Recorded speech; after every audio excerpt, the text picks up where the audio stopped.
Улсын хурлын даргын их болд олон дагалдын яв төлөөлөгчид энэ сарын 23-нд Баян Улгийн аймгийн Ногоон Нур сумын 4-р багийн нутагт орших Асхтын мөнгөний ордод ажиллалаа. Асхтын мөнгөний орд нь Монгол орны баруун хэсэгт Оросын улбооны улсын Алтай хязгаартай хэллэн оршдог. Улсын хурлын даргын ажлын айлчлал хийж буй Үлгий сумаас 180 км, харин Улаанбаатар хотоос 1800 км-ийн зайтай оршдог юм а.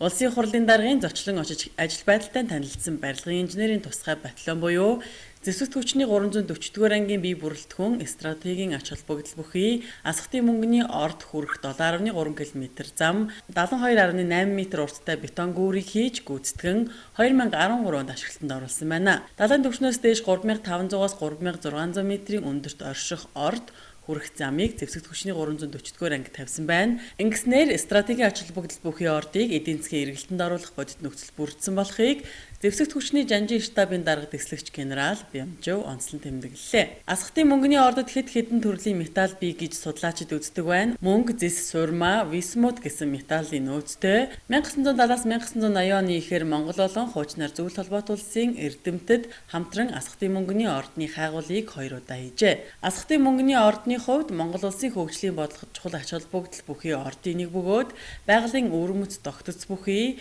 өдөртөө жилийн дөрвөн улирлын өнгө төрхийг гаргаж байдаг өвөрмөц тогтц бүхий газар юм а.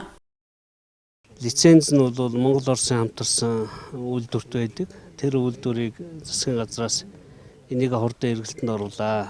Одоо энэ бидний ард харагдж байгаа энэ мөнгөтийн хэр гэдэг уулан дотор 2000 м гүний уурхай малтцсан байгаа шүү дээ. Тэгээ тэрийг өдрийнхөө уурхайг бариад одоо зарим эрслээс нь улсын төсвөөр зам тавьж гаргаж өгч байна. Одоо тог татах хэрэгтэй, энд баяжуулах үйлрээ авчрах хэрэгтэй, ялгах хэрэгтэй.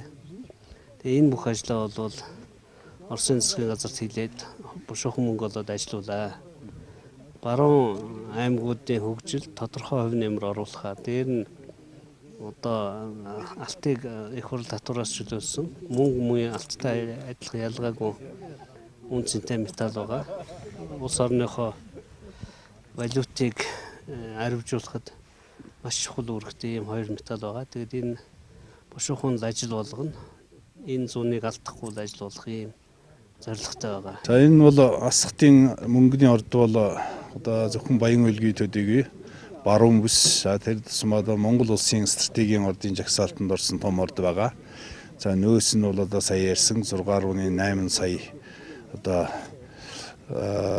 килограмм одоо гэж байгаа. За энийг бол ингээд төгрөгт доллар шилжүүлээд тооцохдоор баяад нэг 4 миллиард гаруй долларын ийм одоо нөөц энд дагуулж байгаа юм байна л да. За энийг ашиглахад бол саадуулж исэн 2-3 хүчин зүйл байсан. Нэг нь бол одоо дэд үтсийн хувьд бол хэцүү шууд одоо Асхтын мөнгөний ордод Монголын нутгаар орох боломжгүй. Одоо Оросын нутгаар дамжиж байж хэрэгэд ордог байсныг өнгөрсөн жил одоо Монголын нутгаар шууд зам гүүр тавиад өөрийн нутгаар одоо хүрэх боломж олдсноор энэ бол нэг хүндрэлтэй асуудал нь үндсэндээ шийдэгдлээ гэсэн үг. Дараагийн нэг саадуулж байгаа асуудал бол Асхтын мөнгөний ордын лиценз тусгай зөвшөөрөл нь бол Монресвитмет компанид байгаа. За энэ компани өөрөө бас одоо сүүлийн бас санхүүгийн чадвар жахан сул байх шиг байна.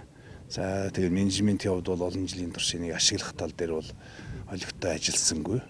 Тэм учраас одоо энэ лиценз тусгай зөвшөөрлийг нь бол өөр чадвартай компанид өгөөд тэгээд одоо аль болох богино хугацаанд эргэлтэнд оруулах боломжтой гэж байна. За дараагийн одоо саадуулж байгаа асуудал бол технологи байна.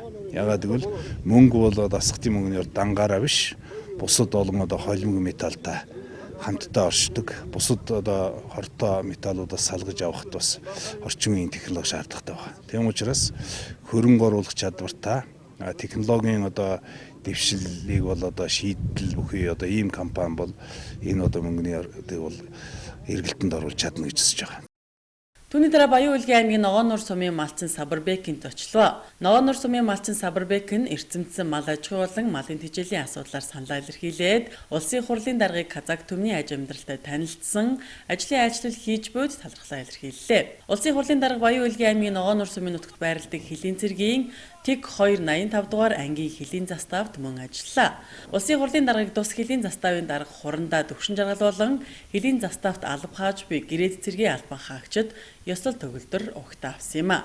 Улсын хурлын даргын Баян-Улгийн аймгийн Ногоонор сумын нутагт байрлах Асхтын мөнгөний орд Хэлийн цэргийн ТЭГ 285 дугаар ангийн Хэлийн заставт ажиллах үеэр улсын хурлын гишүүн төрийн байгуулалтын байнгын хорооны дарга Бакай, зам тээврийн дэд сайд Эрижан, зэвсэг түвшний жанжин штабын дарга дэслэгч генерал Бямжов, улсын хурлын даргын зөвлөх Наран Туяа, Баян-Улгийн аймгийн засаг дарга Дармен, иргэдийн төлөөлөгчдийн хурлын дарга Лазат хаан, тамгын газрын дарга Манкай болон албаны бусад хүмүүс байлцлаа.